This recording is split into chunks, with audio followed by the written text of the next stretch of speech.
बद्रीनाथ, विशालापुरी बद्रीनाथ में 4 भाई सत्संग करने के लिए गए।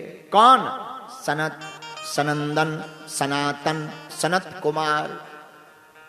जब चारों भैया विचरण करते हुए बद्रीनाथ की तरफ गए तो वहां सब संतों का मिलना हुआ, लेकिन चारों भाई को एक और मिले। कौन? इनके ही एक भाई श्री नारद जी महाराज। पर नारद जी का मुंह लटका हुआ, ऐसे कमजोर जैसे सूखी चुखी हुई साए हो, आम हो, ऐसा मुंह लटका, एकदम आंखें घुससी गई, मन भजन में नहीं लग रहा। ऐसी हालत को देख करके चारों भाई परेशान हो गए। सनत कुमारों ने नारद जी को कहा, कथम ब्रह्मन दीन मुखा कुतश्चिंता तुरो भवान् त्वरितं गम्यते कुत्र।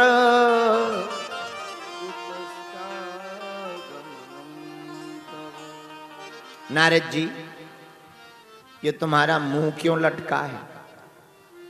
महात्माओं को टेंशन में नहीं रहना चाहिए, महात्माओं को तो अटेंशन में रहना चाहिए। हाँ, कुछ लोग ऐसे होते हैं, हमने देखे हैं, वो कथा में क्या हमारे सामने भी बैठेंगे तो ऐसे बैठेंगे जैसे घर से पिट के आए ऐसे। अच्छा, कुछ लोगों को ये लगता है, कुछ हमने पढ़े लिखे लोग देख, अच्छा जी, मूर्खों से ज्यादा पढ़े लिखों में दिक्कत ज्यादा, ये बीमारी पढ़ों लिखों में ज्यादा पाई जाती है। क्योंकि पढ़े लिखे लोगों को ये लगता है कि अगर हम ज्यादा हंसेंगे तो लोग हमको मूर्ख समझेंगे। हाँ, उनको ये लगता है। हाँ, इसलिए जितने भी ठहाका लगाते मिलेंगे वो हमारे जैसे मूर्ख ही मिलेंगे। पढ़े लिखे तो इतना कमजोर हंसते हैं कि सत्तू अगर सामने रख दो तो वो भी ना उड़े। हाँ, इतने कमजोर। अच्छा, उनको इसलिए ऐसा लगता क्योंकि उनको लगता है कि नहीं हमारा यही प्रोफेशन है, इसलिए इनको ज्यादा टेंशन। और जितने पढ़े लिखे लोग आत्महत्या करेंगे, स्ट्रेस में, डिप्रेशन में रहेंगे, उतने हमारे जैसे मूर्ख कभी नहीं होते।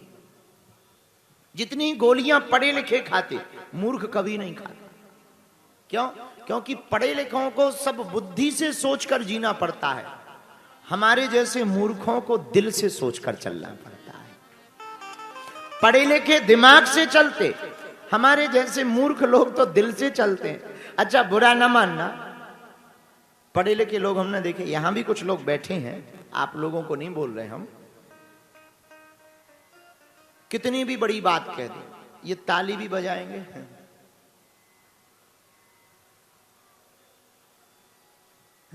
हाँ, हमने बहुत देखे, बड़े बड़े लोग देखे।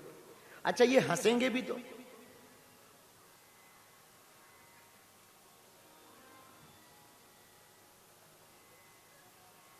मतलब ऐसा लगेगा जैसे रबड़ थोड़ा तनी हो फिर छोड़ दी गई हो। हमारे जैसे मूर्ख जो सो रहा हो वो जग जाए, ऐसे हंसते हैं। तो पढ़े लिखे लोगों को बड़ी दिक्कत, क्योंकि वो दिमाग से चलते। हमारे जैसे मूर्ख यहां से नारद जी मुंह लटकाए खड़े। अच्छा, लेकिन ये मूर्ख नहीं, देव ऋषि, पर मुंह क्यों लटकाए? अपनी चिंता के कारण। ये साधु के, देखना जरा, लोग हमसे पूछते साधु कौन? जो अपनी चिंता ना करके दूसरी की चिंता में और परमात्मा के चिंतन में रहे, उसी को साधु कहा जाता है। जगत की चिंता में और जगदीश के चिंतन में जो रहे उसे साधु कहा जाता है। साधु कौन? जो जगत की चिंता में और जगदीश के चिंतन में। नारद जी चिंता में, किसकी चिंता? क्या बात है? अरे नारद जी, तुम्हारी तो कोई झोपड़ी भी नहीं है कि लुट गई हो, पर मुंह लटकाए क्यों खड़े हो? नारद जी बोले, भैया क्या बताएं। अरे संतों का धन क्या है? संतों का धन क्या? हमारो धन राधा, श्री राधा, श्री राधा, हमारो धन राधा, श्री राधा, श्री राधा, हमारो धन राधा, श्री राधा, श्री राधा, हमारो धन राधा, लगाते हुए कहा, परम धन राधा राधा राधा राधा राधा,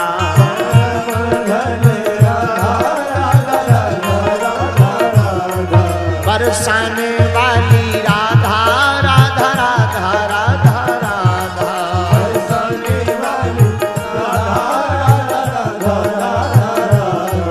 हमारो धन राधा श्री राधा श्री राधा,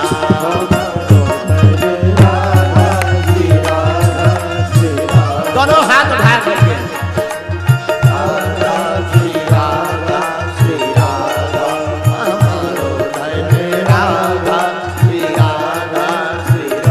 यही संतों का सच्चा धन है।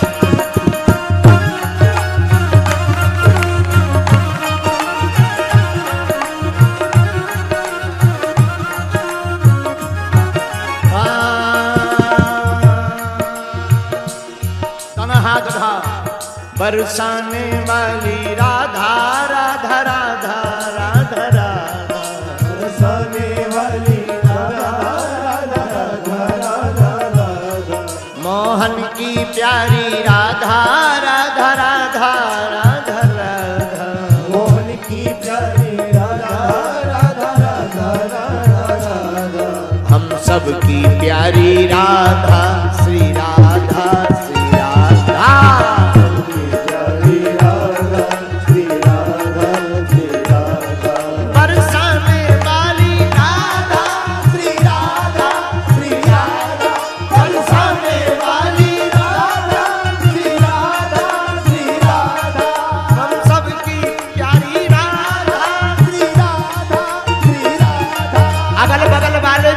हाथ उठा लो भैया।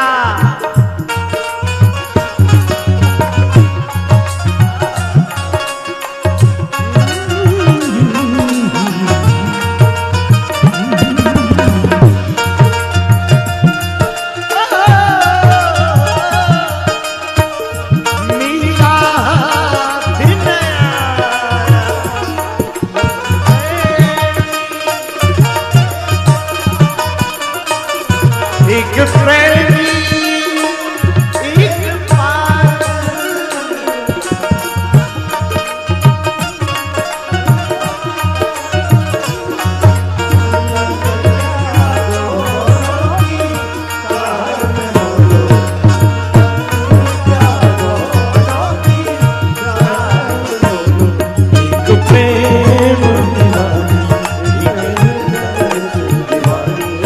एक प्रेम दीवानी, एक राधा एक मीरा,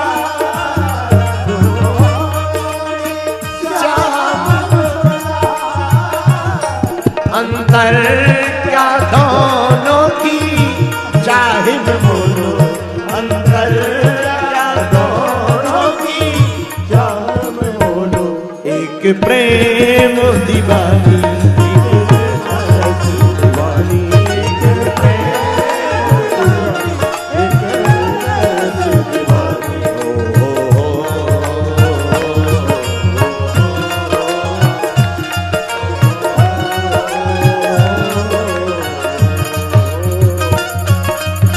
दोनों हाथ उठा के गाओ, तो श्री राधा हमारो धन राधा श्री राधा श्री राधा, हमारो धन राधा श्री राधा श्री राधा, परम धन राधा राधा राधा राधा राधा, परम धन राधा राधा राधा राधा राधा, बरसाने वाली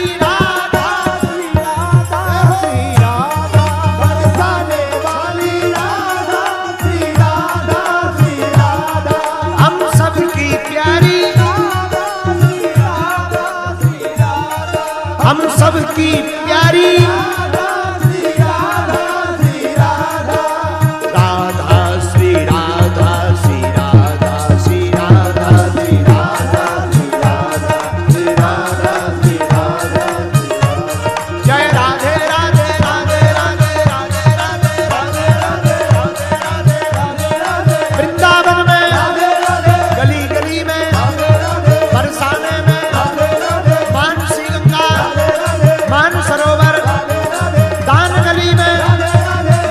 गली में, राम गली में, कृष्ण गली में, राधे राधे राधे राधे राधे राधे राधे राधे राधे राधे राधे राधे राधे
राधा श्री राधा श्री राधा। बैठ जाओ।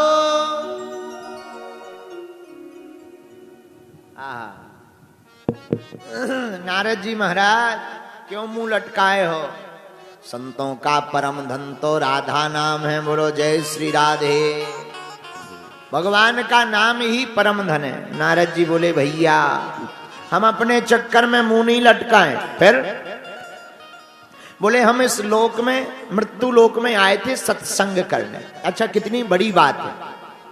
सत्संग सब जगह नहीं मिलता, यही मिलता है। बोलो सीताराम। स्वर्ग में तुम्हें अप्सराएं मिल जाएंगी, खान पान बढ़िया मिलेगा, जो कल्पना करोगे सब मिलेगा, लेकिन सत्संग नहीं मिलेगा। अब तुम स्वर्ग में जाके कहो हमको बागेश्वर महाराज की हनुमंत कथा सुनाओ, ये संभव नहीं है स्वर्ग में। सत्संग करने के लिए तो आपको मृत्यु लोक में ही आना पड़ेगा। नारद जी बोले भैया हम आए थे इस लोक में सत्संग करने।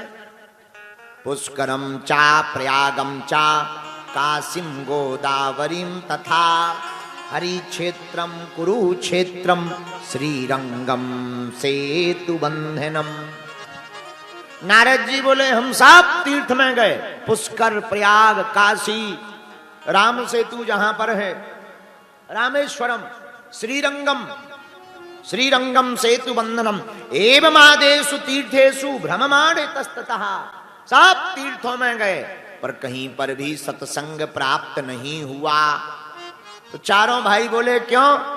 बोले कलयुग का ऐसा प्रभाव पड़ा, पापस्य खंडः सा पाखंडः, सब पाखंडी हो रहे हैं। अच्छा ये पाखंडी क्या है? पाप के ही एक खंड का नाम है पाखंड। पाप का एक खंड है, मतलब जो है नहीं और होने का दिखावा करे वही पाखंडी है। पाखंडी का अर्थ क्या है? आजकल ज्यादातर लोग ही पाखंडी है। हाँ, अरे पूछिए कैसे? असली ब्यूटी गायब है, ब्यूटी पार्लर की ब्यूटी लगी भई है। हाँ, ये भी तो गड़बड़ी है, ये भी गड़बड़ है। इसी का नाम तो जो है वो गायब। और ज्यादा हमने अभी कुछ दिन पहले एक बात बोली थी सुविचार में कि दुनिया, भारत के लोग जो होने का दिखावा करते हैं अगर वही बन जाएं तो भारत देश को सुधरने में समय नहीं लगेगा। नारद जी बोले भैया जहां देखो कलयुग की बड़ी विचित्र स्थिति, तपसी धनवंत दरिद्र गृही, कली कौतुक तात न जात कही। कलयुग का बड़ा प्रभाव। अच्छा कलयुग का प्रभाव क्या? नारद जी बोले तरुणी प्रभुता गे श्याल को बुद्धिदायका कन्या विक्रयणो लोभात दंपति नाम चकलकनम। कलयुग का प्रभाव कैसा? नारद जी बोले भैया कन्या विक्रयणो, आजकल कलयुग में शादियां नहीं होती हैं, बेटियों को बेचा जाता है, लड़कों का मोल लगाया जाता है। जो जितना रेट देवे, 4 लाख में शादी तय हुई, 10 लाख वाला आ जाए तो 4 की कैंसल, 10 की तय। कन्या विक्रयणो लोभात, सभी लोभी हो गए। दंपति नाम चकलकनम। अच्छा, ये गृहस्थ का हाल नहीं है, महात्माओं का भी हाल है। नारद जी बोले भैया बुरा ना मानना, पहले के जमाने में महात्मा जितने फक्कड़ होते थे उतने सिद्ध माने जाते, आज के जमाने में जितने वैभवशाली हो उतने सिद्ध माने जाते। 8-10 बंदूकों वाले, 40-50 गाड़ियां, 20-25 मकान के कमरा, VIP 5 स्टार होटल, गजब बाबा है, बहुत ऊंचे पहुंचे भय। भला ही साधना कुछ ना हो, केवल साधन ही साधन हो, है? पर बुरा ना मानना, आज का जमाना ही ऐसा है, दिखावा का बड़ा जमाना है। आजकल चेले भी फोटूबाज हो गए, फोटो ले तभी दीक्षा मानी जाती। एक आदमी हमारे मंच पे चढ़ा, माला लेकर गया, गुरुजी माला, कहा चढ़ा दो भाई, डालो डालो डालो, कान पे टांग, यहाँ कान पे, और देख उस तरफ रहा। अरे हम की माला तो ढंग से डाल, गुरुजी फोटो हो जाए। हम के फोटो बाद में, पहले कान से तो निकाल कहते डाल। ऐसे ऐसे फोटोबाज गजब के लोग हैं। एक आदमी तो और हमें गजब मिला, ऐसी सेल्फी लिए था और नीचे लिखा था आज हमारे चाचा जी यम लोग चले गए। अर्थी की फोटो, ठटरी की फोटो, आदमी मरा पड़ा है, इन्हें सेल्फी पड़ी है। बुरा ना मानना, हम फोटो के विरोध में नहीं हैं, पर एक बात हमें बहुत चुभती है, हमने 4-5-6 दिन पहले बोली है। रील की जिंदगी में रियल का खोजना बड़ा कठिन हो गया है। रील की जिंदगी में रियल का खोजना बड़ा कठिन हो गया। आजकल रियल कम दिखाई देते हैं। नारद जी यही कह रहे, कलयुग का बड़ा प्रभाव। नारद जी कहते भैया हम सत्संग करने आए, गृहस्थियों का हाल विचित्र, महात्माओं के पास यही हाल। जब कहीं सत्संग नहीं मिला तो सोचा श्रीधाम वृंदावन जाएं, वहां ठाकुर जी नित्य निवास करते, निश्चित रूप से वहां सत्संग मिलेगा। नारद जी बोले भैया हम जैसे ही वृंदावन आए तो हमने तत्राश्चर्यम मया दृष्टम श्रूयताम तन्मुनीश्वरः एका तु तरुणी तत्र निषन्ना खिन्नमानसः। एक स्त्री पेड़ के नीचे बैठी है। नारद जी बोले भैया बहुत सी स्त्रियां, कोई पंखा जला रही, कोई पानी पिला रही, कोई आंसू पहुंच रही, और वो स्त्री रो रही। उसकी जंघों पर 2 बूढ़े आदमी लेटे हैं। नारद जी बोले हमने सोचा जरा जाके देखें कौन है, क्यों रो रही। नारद जी बोले भैया हम थोड़ी दूर तक तो गए, पर मन में सोचा स्त्रियां ही स्त्रियां हैं, कहीं हम जाएं और कह दें ए बाबा स्त्रियों के समूह में तुम्हें क्या लेना देना, क्या बेइज्जती हो जाएगी, बिना बुलाए नहीं जाना चाहिए। नारद जी बोले वापस आने लगे, और जैसे ही हम लौटने लगे सोई महाराज वो स्त्री चिल्ला करके बोली भो भो साधु क्षणम तिष्ठम। ओ महाराज रुको रुको रुको, क्यों? मत चिंतानमपि नाशय, हमारी चिंता को दूर करो। क्या चिंता है महाराज? पहले नजदीक तो आओ तभी बताएं, ना भी कुछ बताओ। दर्शनम तब लोकस्य सर्वथाग हरम परम। संतों के तो दर्शन करने मात्र से ही कल्याण हो जाता है, ऐसा कहा। अच्छा, नारद जी नजदीक तक गए। कौन हो तुम? क्वा तुम बददेवी साविस्तारस्य स्वस्य दुखस्य कारणम। कौन हो तुम? यहां पर क्यों रोती हुई बैठी हो? बताओ, अपने दुख का कारण बताओ। तब उसने अपना बड़ा गजब का परिचय दिया। अहम भक्तिरित ख्याता इमऊ मैं तनयऊ मतऊ ज्ञान वैराग्य न मानऊ काल योगेन जर्जरऊ। महाराज, मेरा नाम भक्ति है। ये जो दो बूढ़े लेटे हैं, ये बूढ़े नहीं है, दरअसल ये हमारे बेटा है। बताओ क्या गजब का जमाना। माँ जवान है, बेटे बूढ़े। नारद जी बोले ये कैसे हो गया? महाराज, कलयुग का प्रभाव है। कलयुग के प्रभाव के कारण हम तीनों बूढ़े हो गए थे। मैं भक्ति हूं, एक बेटा ज्ञान है, एक वैराग्य है। लेकिन वृंदावन आकर के हम तो जवान हो गए, पर मेरे दोनों बेटे अभी भी बूढ़े हैं। ज्ञान वैराग्य दोनों मूर्छित हैं। इनकी मूर्छा को दूर कर दो। नारद जी बोले चिंता मत करो, हम कुछ उपाय करते हैं। भक्ति देवी बोली महाराज, बुरा न मानना, अगर आपकी कृपा से हमारे दोनों बालक ठीक नहीं हुए तो इदम स्थानम परित्यज्य विदेशम गम्यते मया। हम इस स्थान को छोड़ करके विदेश चले जाएंगे। नारद जी बोले भक्ति देवी, अगर तुम ही विदेश चली जाओगी तो भारत में बचेगा कौन? भारत की महिमा ही भक्ति से है। भारत को विश्वगुरु भक्ति के ही कारण जाना जाता। और तुम भी, अगर आजकल हर व्यक्ति को विदेश जाने का चस्का लगा है। हाँ, और देवी जी अगर तुम ही विदेश चली गई, जय बजरंगबली की। पर चिंता मत करो, हम अभी मंत्र तंत्र करते हैं, अभी गीता पाठ करते हैं, सब ठीक होगा। गीता पाठिर मुहुर्मुहु, बार बार गीता का पाठ किया, मंत्र जाप किया, थोड़ी देर के लिए तो मूर्छा खुल जाए और फिर वो गिर पड़े। अब नारद जी बोले बड़ी टेंशन हो गई भैया, सोचा क्या किया जाए। तो नारद जी बोले सरकार, हमारे मन में आया किसी से पूछा जाए। देखो, भारत भूमि धन्य है, हम लोग धन्य हैं जो भारत में जन्म लिया है। पूछो कैसे? अगर तुम वर्तमान में चाइना में होते, इतनी छोटी छोटी आंखें,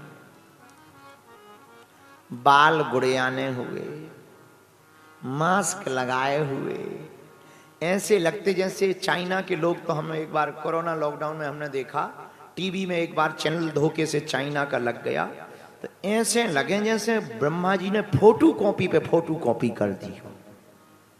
सब एक जैसे, सब चिंग चोंग चांग चोंग चोंग। तो लगने लगता है जैसे ब्रह्मा जी भूल गए हो रिम बदलना। हाँ, आप चाइना के ज्यादातर लोगों को देखो कि यही लगेगा, जैसे चाहे महिलाओं को देखो तो महिलाओं में लगेगा लगे फोटो कॉपी। ब्रह्मा जी ने एक सांसों लगाओ, बटन दबा दो, सीधी 20,000 पीस बाहर। हाँ, यही लगे एकदम फोटो। अच्छा विचार करो, हम अपने भारत की महिमा बताने के लिए आपको थोड़ा सा जगा रहे। अच्छा, कथा के बीच बीच में थोड़ा, जब भोजन के बीच में चटनी ना हो तो भोजन में आनंद, तो कथा के बीच में समझाने का तरीका है, थोड़ा बुरा ना समझा, कथा ही रहे, सुना कथा ही रहे, गलत कुछ नहीं सुना। हाँ, तो क्या बता, चाइना। अच्छा विचार करो, तुम चाइना में पैदा हो, क्या कर रहे हो? कथा सुन रहे हो? कहीं तुम सूप पी रहे होते। जब कोरोना आया तो बताया कि चाइना वाले सूप पीते थे, उसका काय का सूप, चंगवादर का। लोग ऐसा कह रहे थे, कोई वैज्ञानिक तथ्य हमें ऐसी कोई बात पता नहीं है, लोग ऐसा। बुरा न मानना, हम लोग भाग्यशाली हैं, भारत में जन्म हुआ है। जिस देश में गंगा बहती है उसी देश में हमारा जन्म हुआ है। जिस देश में भगवान शंकर विराजमान हैं। हम अभी विदेश गए थे कुछ दिन पहले, ऑस्ट्रेलिया। बड़े प्यारे प्यारे पर्वत, मकान, बड़ी प्यारी प्यारी नदियां, बहुत सुंदर। कुछ लोगों ने कहा महाराज जी यहाँ देखो कितनी स्वच्छता है, जंगल कितना प्यारा है, नदियां कितनी प्यारी। हम कहा बुरा ना मानना, तुम्हारी नदियां बहुत प्योर हैं, पर तुम्हारे पास गंगा नहीं है। तुम्हारे पास पहाड़ तो हैं पर हिमालय नहीं है, और इन पहाड़ों पर शंकर नहीं। उनके पास पर्वत है पर पर्वत पर शंकर नहीं है। हमारे यहां तो पर्वत पर भी केदारेश्वर विराजमान है। इसलिए भारत अद्भुत है और कलयुग तो और अद्भुत। यत् फलम नास्ति तपसा न योगेन समाधिना तत्फलम लभते सम्यक कलौ के सब कीर्तना। नारद जी कहते भक्ति देवी कलयुग का बड़ा प्रभाव है। क्या? कलयुग में जो फल आपको तप से प्राप्त नहीं होगा, यज्ञ से प्राप्त नहीं होगा, कली काल में तुमको वह फल केवल गोविंद का कीर्तन करने मात्र से प्राप्त हो जाएगा। यह प्रभाव है। यत् फलम नास्ति तपसा न योगेन समाधिना तत्फलम लभते सम्यक कलौ के सब की। इसी श्लोक का उत्तर, इसी श्लोक की चौपाई गोस्वामी जी ने लिखी। एहा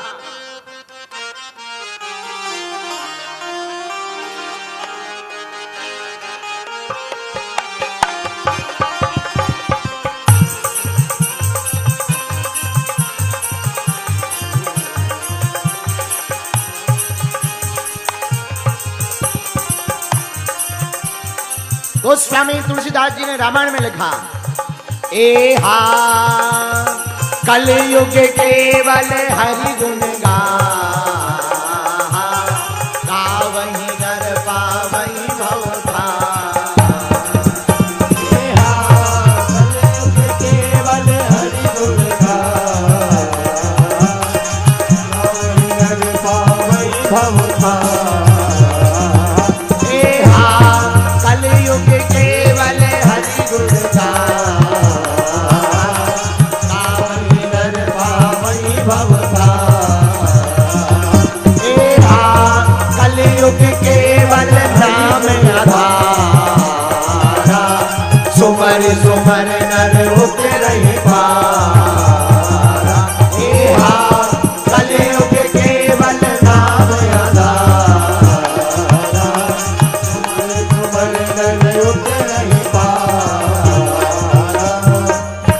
तुलसीदास जी कहते भैया कलयुग केवल नाम आधारा सुमर सुमर उतरहि पारा। कलयुग केवल हरि गुण गावहि नर पावहि भव भार। जो भी कलिकाल में भगवान के नाम का जप करेगा वह भगवान को पा जाएगा। यह कलयुग का प्रभाव है। यही बात नारद जी ने यत् फलम नास्ति तपसा न योगेन समाधि तत्फलम लभते सम्यक कलौ के सब। कलयुग में केवल गोविंद का कीर्तन, इसलिए तुम भी कीर्तन करो, हम भी कीर्तन करते हैं। नारद जी ने खूब गोविंद का कीर्तन गाया।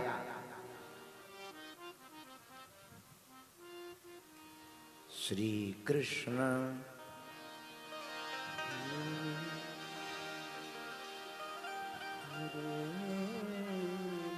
आप लोग भी बहुत सुंदर गाते हो, जरा गाओ ना।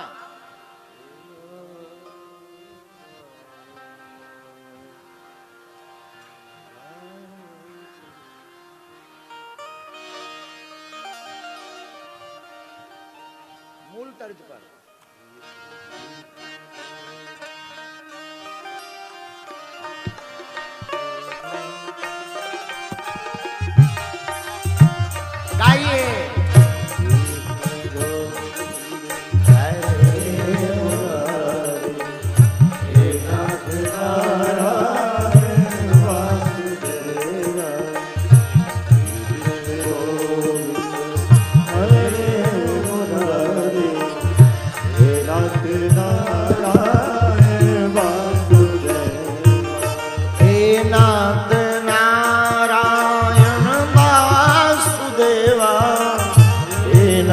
नारायण वासुदेवा,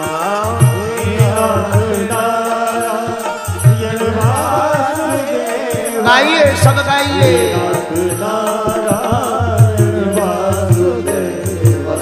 श्री कृष्ण गोविंद हरे मुरारी, हे नाथ नारायण वासुदेवा, कृष्ण गोविंद हरे मुरारी, हे नाथ नारायण वासुदेवा। राधे बोल राधे बोल राधे बोल राधा बोल, राधे बोल राधे बोल राधा बोल राधा बोल, राधे बोल राधे बोल राधा बोल राधा बोल, राधे बोल राधे बोल राधा बोल राधे बोल, राधे बोल राधे बोल राधे बोल राधे बोल, राधे बोल राधे बोल राधे बोल राधे बोल। श्री कृष्ण गोविंद हरे मुरारी, हे नाथ नारायण वासुदेवा, कृष्ण गोविंद हरे मुरारी, हे नाथ नारायण वासुदेवा। श्री कृष्ण गोविंद हरे मुरारी, हे नाथ नारायण वासुदेवा। राधे कृष्णा राधे कृष्णा राधे कृष्णा राधे राधे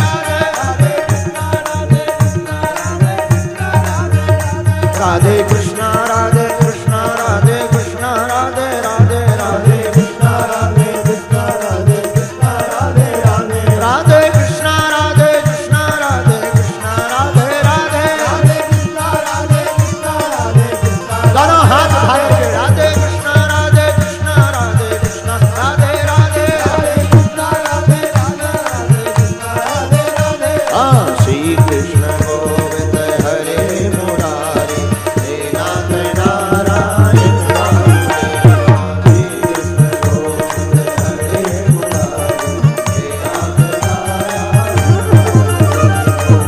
नाथ नारायण, हे नाथ नारायण श्री कृष्ण गोविंद हरे कृष्णा,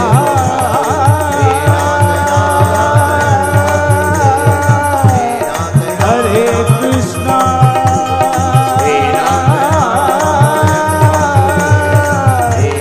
हरे हरे।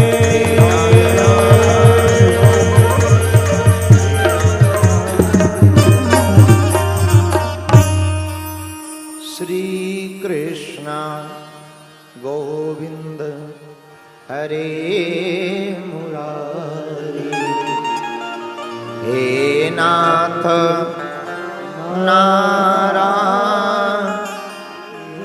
वासुदेवा। हमेशा संकीर्तन दोनों हाथ उठा के लास्ट में गाना चाहिए। अच्छा बताओ, दोनों हाथ क्यों उठाए जाते हैं जब जय बोलते हैं? बताओ क्यों? पूछो, हमसे पूछो, बताओ क्यों? जब कोई आदमी नदी में डूबता ना, वो बचाने के लिए दोनों हाथ ऊपर उठाता है, ताकि बचाने वाला बाहें पकड़कर ऊपर तान दे। उसी प्रकार हम लोग भव सागर में डूब रहे हैं, तो दोनों हाथ उठाकर कहते, गोविंद हमारी बाहें पकड़कर ऊपर तान। श्री कृष्ण गोविंद हरे मुरारी, हे नाथ नारायण वासुदेवा। नारद जी ने बहुत बार पाठ किया, जब नहीं जागे सोचा क्या किया जाए। तभी आकाशवाणी हुई, नारद जी सत्संग करो। अच्छा, आकाशवाणी ने सत्संग तो बता दिया, ये नहीं बताया कैसे कैसे करें और किसका करें। नारद जी बोले, भैया वही जानने के लिए हम यहाँ वहाँ घूम रहे, तब तक बद्रीनाथ आ गए, आपके दर्शन हो गए। अब आप बताओ वो ज्ञान और वैराग्य की मूर्छा कैसे खुलेगी? वो सत्संग कौन सा है जो आकाशवाणी ने कहा, सनत कुमारों ने कहा, नारद जी उस सत्संग का नाम ही श्रीमद् भागवत कथा है। उसको सुनाने से ज्ञान और वैराग्य दोनों जाग जाएंगे। तो चलो महाराज कथा शुरू करो। यहां नहीं, थोड़ा नीचे चलो। कहां? हरिद्वार। क्यों? बोले यहां ऊपर बहुत है। तो ऊपर के महात्मा तो सब आ जाएंगे, पर नीचे वाले गृहस्थी नहीं आ पाएंगे। ऐसी जगह चुनो जहां महात्मा थोड़ा नीचे उतर आवे और गृहस्थी थोड़ा ऊपर चढ़ जावे। बोले वो जगह कौन सी? बोले हरिद्वारम। तो हरि के द्वार हरिद्वार में सनत सनंदन सनातन सनत कुमार आ गए भैया। और नारद जी महाराज ने सबको खबर दे दी कि यहां पर भागवत कथा होने वाली है। भागवत भगवान की जय हो। सबको बता दिया भैया हरिद्वार में भागवत होने वाली। अब पहले इतनी तो होती नहीं थी और आदमी भी इतना बिजी नहीं रहता था। सब अपने बच्चों को लेकर के, पत्नी को लेकर के कथा सुनने के लिए हरिद्वार दौड़ पड़े। श्री वेदव्यास जी कहते, भृगु वसिष्ठस्य च्यवनस्य गौतमो मेधातिथि देवल देवरातौ रामस्तथा गादि सुतश्च साकलौ। सब बड़े बड़े महात्मा भृगु वशिष्ठ देवर्षि नारद और गादि सुत छाया सुत यानी श्री सुखदेव जी महाराज, हनुमान जी महाराज, अर्जुन जी महाराज, इंद्र जी महाराज, सब उस कथा में दौड़े दौड़े आए। आकर के सब आसन पर बैठ गए। नारद जी ने कहा भैया कथा प्रारंभ करो। जय शब्दो नमः शब्दा शंख शब्दस्य तथैव चा। कोई जयकारा लगा रहा, कोई शंख बजा रहा, कोई नाच रहा। सब आनंद के साथ कथा सुन रहे और चारों कुमार बड़े मुस्कुराते हुए कथा सुनाने लगे। सदा सेव्या श्रीमद् भागवती कथा। भगवान की कथा को सदा सुनना चाहिए। बोले क्यों? यस्याः श्रवण मात्रेण हरिश्चित्तम समाश्रये। जो भी भगवान की कथा को बार बार सुनेगा उसके चित्त में हमारे गोविंद चिपक जाएंगे। कौन चिपक जाएगा? गोविंद चिपक जाएंगे। बुरा न मानना, हमारे गोविंद जी थोड़ा टेढ़े खड़े होते हैं। ठाकुर जी कभी देखना, बंसी वाले ठाकुर जी टेढ़े खड़े होते, पैर के ऊपर पैर, थोड़ा कमर लचकी हुई, मुंह थोड़ा टेढ़ा, मोर मुकुट और बंसी लेकर। अच्छा ये टेढ़ी टांग वाले बड़े अद्भुत हैं। इनका स्वरूप अद्भुत। अधरम मधुरम बदनम मधुरम नयनम मधुरम हसितम मधुरम। भगवान का सब कुछ मधुर है। बरदंत की पंगत कुंद कली अधराधर पल्लव खोलन की। चपला चमके घन बीज जगह छवि मोतन माल अमोलन की। घुंघराली लटे लटके मुख ऊपर कुंडल लोल कपोलन की। न्योछावर प्राण करूं कृष्णा बलि जाऊं लला के बोलन की। वो गोविंद बड़े अधुर मधुर। भागवताकार क्या अद्भुत रचनाएं लिखते हैं श्री वेदव्यास जी महाराज। श्लोकों को पढ़ करके हृदय गदगद हो जाता। हमें तो भागवत के श्लोकों के अर्थ पढ़ करके रोना आ जाता। आहा, क्या अद्भुत श्लोक है। भगवान की जब सौंदर्य कला निधि के स्वरूप के बारे में जब लिखा जाता, हमारे गोविंद जरा देखना कितने अद्भुत हैं। बरहा पीडम नटवर बपुः कर्णयो कर्णिकारम बिभ्रत वासा कनक कपिसम वैजयंतीम चमालाम रंध्रान वेणो रधर सुधया पूरयन गोप वृंदे वृंदारण्यम स्वपद रमणम प्राविशद गीत कीर्ति। वो गोविंद, वो मुरली मनोहर श्याम सुंदर छलिया चितचोर माखन चोर कन्हैया कृष्णा कान्हा, कनुआ, गिरवरधारी, रणछोड़। देखो तो कितने गोविंद के नाम हैं। वो अटपट बटनियां, वो तोतरी बतियां, वो श्वेत दंतावली, वो बड़े बड़े नेत्र, वो प्यारे से अधर, लाल लाल होंठ, कपोल भरे हुए, वो दंतावली, वो ठाकुर की भौहें, वह बनमाला, वो चपलन सी उनकी चितवन, और वो चाल अटक मटक सी चाल, कितने प्यारे लगते ठाकुर जी। आहा, सच बोले तुम्हें सब भगवान सीधे देखते मिलेंगे, एक यही है जो टेढ़ा देखते हैं। ये अगर सीधा देख दें तो तुम पर दुनिया के काम के ही नहीं रहोगे।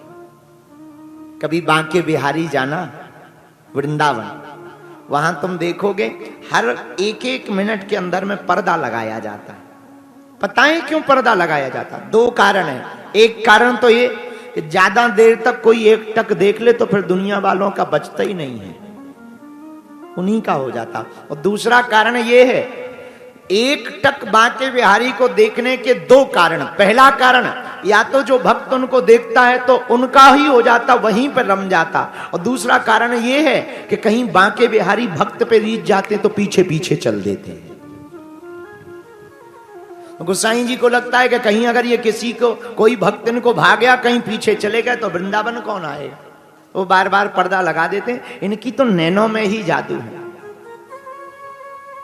इनकी आंखें कजरानी, नैनों में। आहा, ऐसे गोविंद, दामोदर, माधव, मोहन, आहा, ऐसे मुरलीधर छैया, मुरली मनोहर कृष्ण कन्हैया, इनका क्या कहना भैया। ऐसे ठाकुर जी की कथा अगर कोई सुनता है तो सदा सेव्या श्रीमद् भागवती कथा यस्या श्रवण मात्रेण हरिश्चित्तम समाश्रयेत्। गोविंद को अपने चित्त में चिपकाना है तो गोविंद की कथा को सुनना ही पड़ेगा। एक संत कहते थे, गाते थे, सांवरे से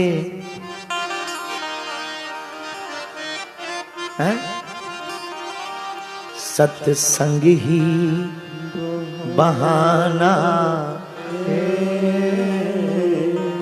दुनिया वाले क्या जाने,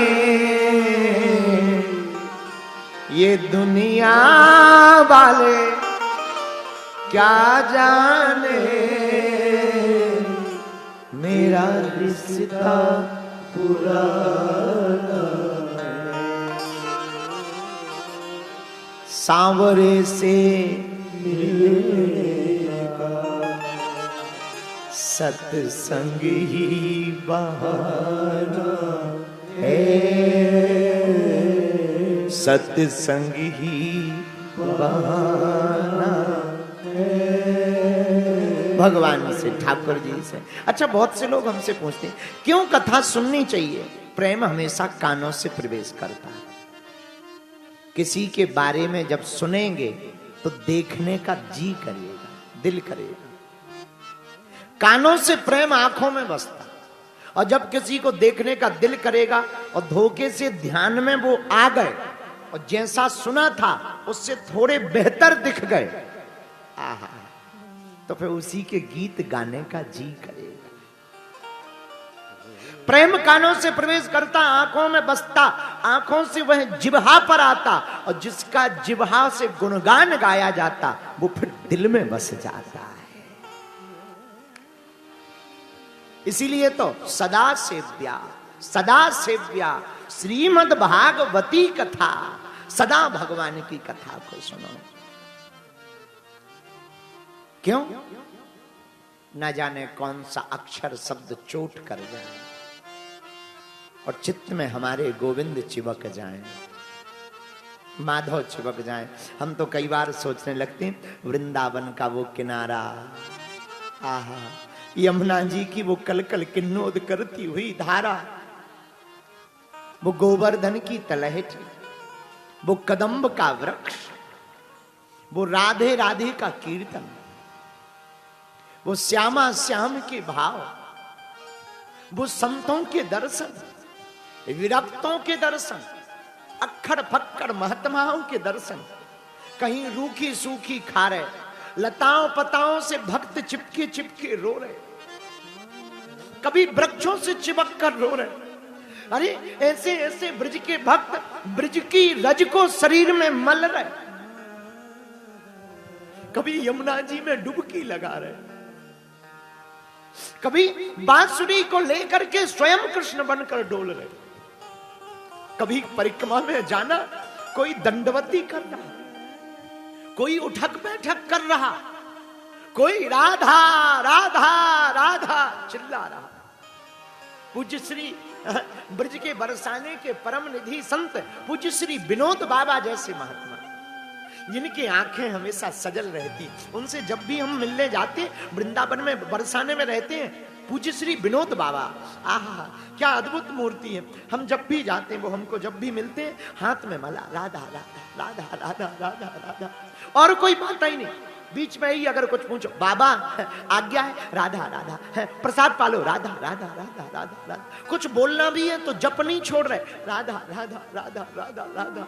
क्या अद्भुत तलहटी, क्या अद्भुत स्वभाव, और वो गोविंद की नटखट लीलाएं, वो जमुना की किलकिल किलनोद करती हुई धारा के शाम के समय वो बैठना, मुस्कुराना, वो अक्खड़पन फक्कड़पन, कभी विचार करना।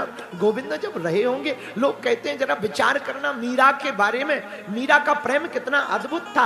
हमें तो लगता है गोपियों से भी श्रेष्ठ मीरा का प्रेम था, क्योंकि गोपियों ने तब प्रेम किया था जब कृष्ण थे, मीरा ने तो 5000 साल बाद प्रेम किया, लेकिन मीरा को लगता था आज भी कृष्ण मेरे सामने खड़े हैं। क्या अद्भुत छटा।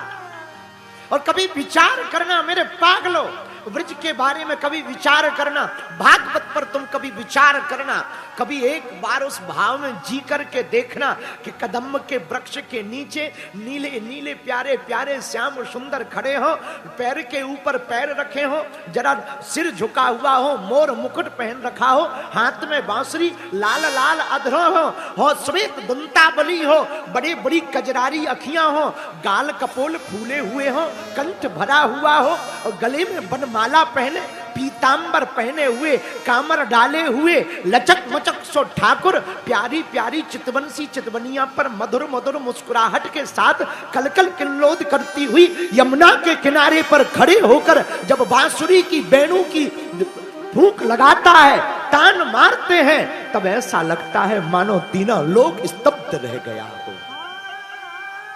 हमारे गोविंद को जरा विचार करना, हमारे गोविंद की उस छटा पर, हमारे माधव की उस छटा पर। तब तो भागवताकार बड़े प्यारे श्लोक लिखते, बरहा पीडम नटवर वपुः कर्णयो कस्तूरी तिलकम लिखते, कस्तूरी तिलकम ललाट पटले वक्षस्थले कौस्तुभम नासाग्रे वरमौक्तिकम करतले वेणु करे कंकणम सर्वांगे हरिचंदनम सुललतम कंठे च मुक्तावली गोपस्त्री परिवेष्टतो विजयते गोपाल चूड़ामणि।